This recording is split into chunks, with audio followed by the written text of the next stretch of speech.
जी अस्सलाम वालेकुम student. 9 class new addition जो एक्सरसाइज 1.3 है वो हम डिस्कस कर रहे थे।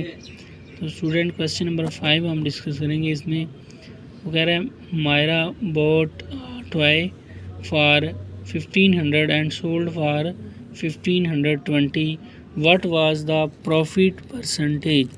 यानी कि उसका कहने का मतलब है कि एक स्टूडेंट है या एक लड़की है जिसने एक खिलौना ख़रीदा है 1500 का और उसने उसको बेचा है, सेल किया है 1520 का, तो उसको कुछ प्रॉफिट आई है। तो वो प्रॉफिट आप फाइंड करें और प्रॉफिट को फिर जो है वो परसेंटेज में भी फाइंड करें। प्रॉफिट परसेंटेज भी हमने फाइंड करनी है। तो स्टूडेंट ये बड़े इंटरेस्टिंग से क्वेश्चन हैं और मालूमाती क्वेश्चन हैं, हमारी डेली लाइफ में इसका बहुत यूज़ है। तो स्टूडेंट आप देख सकते हैं हम जब भी हमें कोई प्रॉफिट होती है तो जो हमारे पास सेल प्राइस होती है या हमारे पास जो कॉस्ट प्राइस होती है, तो उन दोनों में से जो हमारे पास सेल प्राइस होती है उसमें से अगर हम कॉस्ट प्राइस निकालते हैं तो हमें कुछ रकम बचती है, तो उससे हम जो है वो एज ए प्रॉफिट कंसीडर करते हैं।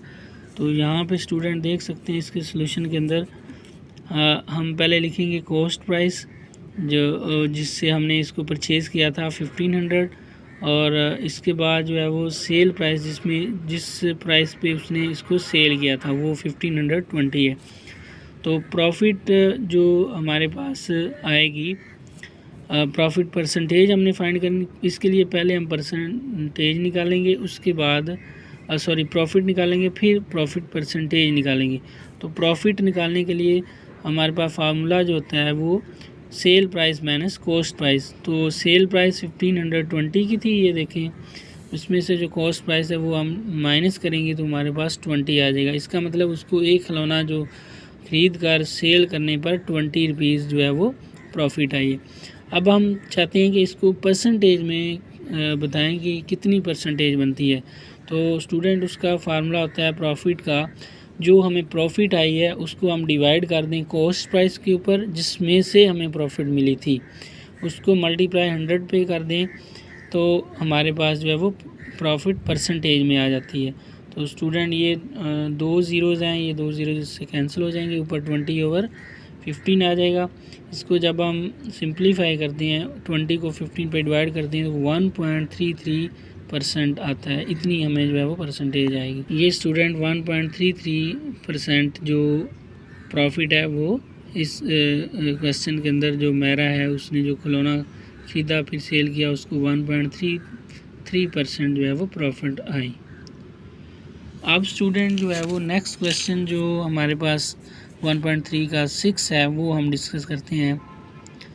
The annual income of the Tayyab is 960,000, यानी कि हमारे पास ये जो टर्म है वो 9,60,000 है। While the expected amount is 1,30,000, how much tax he have to pay at the rate of 0.75%। Student इस क्वेश्चन के अंदर हमें ये जानना है कि एक इनकम आती है, एक बंदे की जो इनकम है उसमें जो उसको एक्सपेक्टेड अमाउंट है जो वो एक्सपेक्ट करता है वो ये है, और वो कुछ टैक्स पे करता है। वो टैक्स जो है वो हमने इतने % के हिसाब से निकालना है।